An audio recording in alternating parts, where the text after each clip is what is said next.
चलिए अब आपको सीधा सोमनाथ लिए चलते हैं। पीएम नरेंद्र मोदी संबोधित कर रहे हैं, सुनवाते हैं। और आज 108 अश्वों के साथ मंदिर तक शौर्य यात्रा, मंत्रों और भजनों की अद्भुत प्रस्तुति, सब कुछ मंत्र मुग्ध कर देने वाला है। इस अनुभूति को शब्द अभिव्यक्त नहीं कर सकते। इसे केवल समय ही संकलित कर सकता है। इस आयोजन में गर्व है, गरिमा है, गौरव है और इसमें गरिमा का ज्ञान भी है। इसमें है वैभव की विरासत, इसमें है आध्यात्म की अनुभूति, अनुभव है, आनंद है, आत्मीयता है और सबसे बढ़कर देवाधिदेव महादेव का आशीर्वाद है।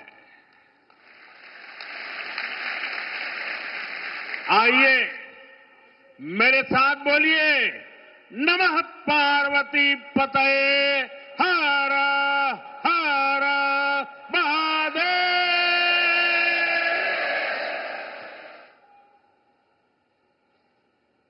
साथियों, आज जब मैं आपसे बात कर रहा हूं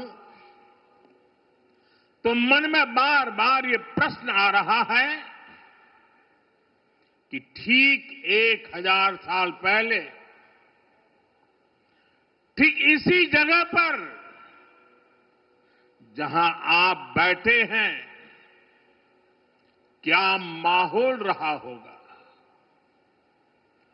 आप जो यहां उपस्थित हैं, उनके पुरखों ने, आपके पुरखों ने, हमारे पुरखों ने जान की बाजी लगा दी थी। अपनी आस्था के लिए, अपने विश्वास के लिए, अपने महादेव के लिए उन्होंने अपना सब कुछ न्योछावर कर दिया। 1000 साल पहले तब वो आतताई सोच रहे थे कि हमें जीत लिया, लेकिन आज 1000 साल बाद भी सोमनाथ महादेव के मंदिर पर फहरा रही ध्वजा पूरी सृष्टि का आह्वान कर रही है कि हिंदुस्तान की शक्ति क्या है, उसका सामर्थ्य क्या है। प्रभास पाटन तीर की इस मिट्टी का कण कण शौर्य, पराक्रम और वीरता का साक्षी है।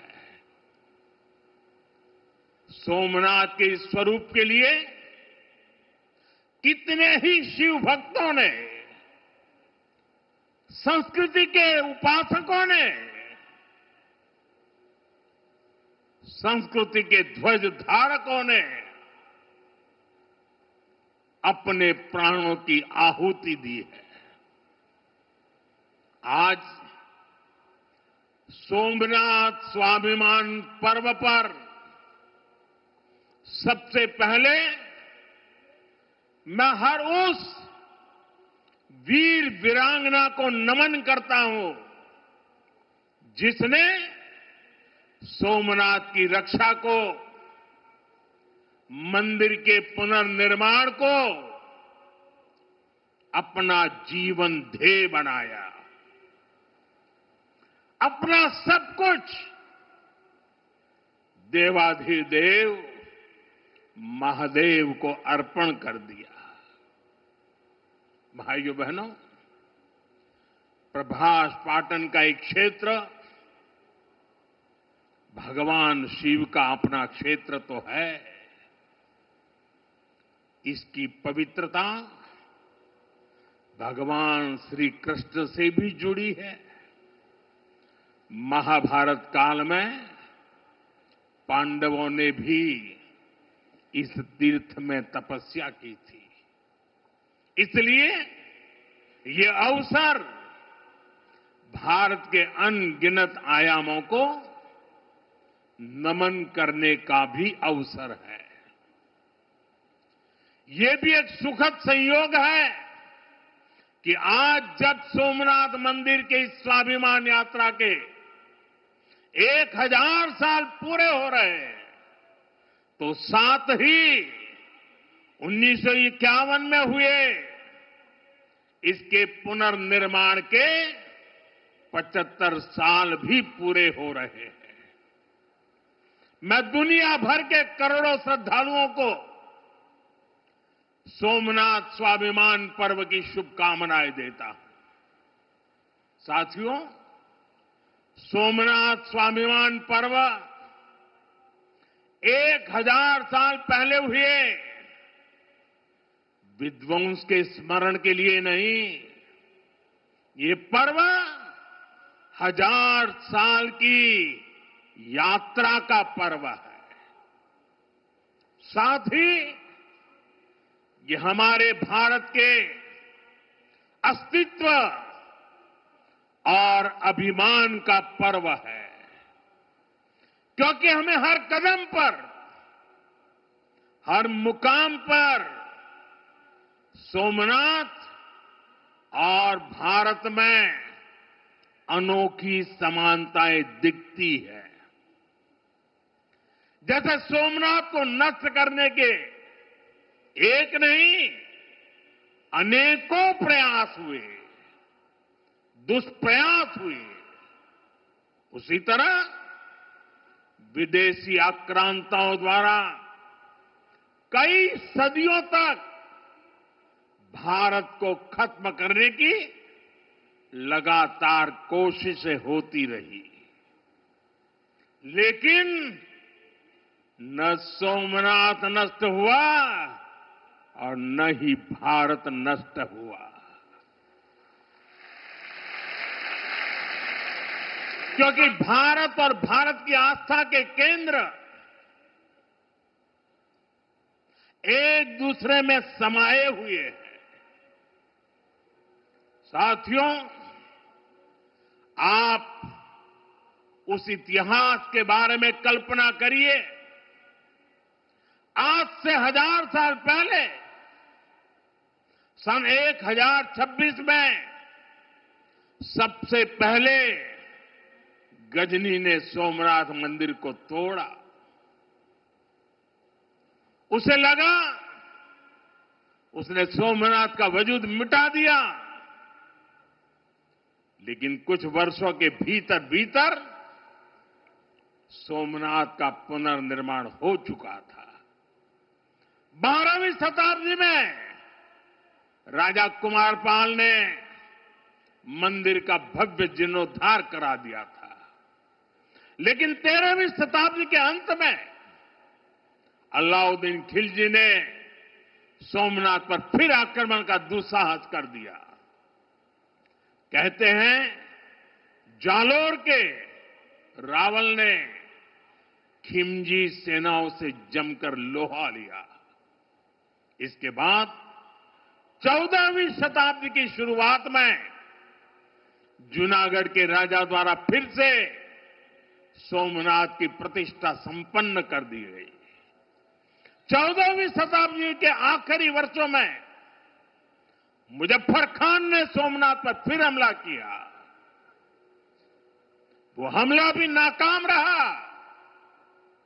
15वीं शताब्दी में सुल्तान अहमद शाह ने सोमनाथ मंदिर को दूषित करने की कोशिश की और इसी शताब्दी में उसे उसके पोते सुल्तान महमूद बेगड़ा ने सोमनाथ पर आक्रमण कर मंदिर को मस्जिद बनाने की कोशिश की, लेकिन महादेव के भक्तों के प्रयासों से मंदिर पुनः जीवंत हो उठा। 17वीं 18वीं शताब्दी में औरंगजेब का दौर आया, उसने सोमनाथ मंदिर को अपवित्र किया, सोमनाथ को फिर मस्जिद बनाने की कोशिश की। उसके बाद भी अहल्याबाई होलकर ने नए मंदिर की स्थापना कर सोमनाथ को एक बार फिर साकार कर दिया। यानी सोमनाथ का इतिहास विनाश और पराजय का इतिहास नहीं है, ये इतिहास विजय और पुनर्निर्माण का है, हमारे पूर्वजों के पराक्रम का है, हमारे पूर्वजों के त्याग और बलिदान का है। आतताई आते रहे, मजहबी आतंक के नए नए आक्रमण होते रहे, लेकिन हर युग में सोमनाथ पुनः पुनः स्थापित होता रहा। इतनी सदियों तक का संघर्ष, इतना लंबा प्रतिकार, इतना महान धैर्य, सृजन और पुनर्निर्माण का ऐसा जीवन, ये सामर्थ्य अपनी संस्कृति में ऐसा विश्वास और ऐसी आस्था दुनिया के इतिहास में ऐसा उदाहरण मिलना मुश्किल है।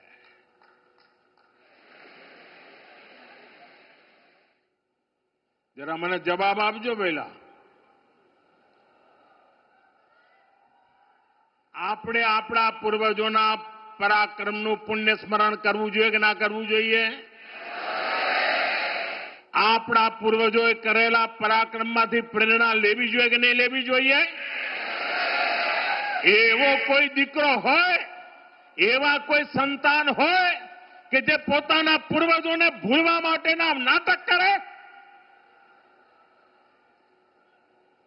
भाइयों बहनों, जब गजनी से लेकर औरंगजेब तक तमाम आक्रांता सोमनाथ पर हमला कर रहे थे, तो उन्हें लग रहा था कि उनकी तलवार सनातन सोमनाथ को जीत रही है। वो मजहबी कट्टरपंथी ये नहीं समझ पाए कि जिस सोमनाथ को वो नष्ट करना चाहते हैं, उनके नाम में ही सोम अर्थात अमृत जुड़ा हुआ है। उसमें हलाहल को पीकर भी अमर रहने का विचार जुड़ा है।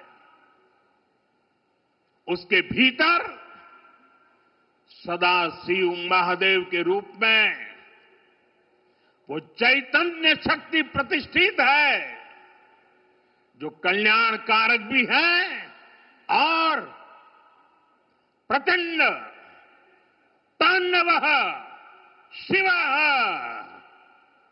ये शक्ति का स्रोत भी है।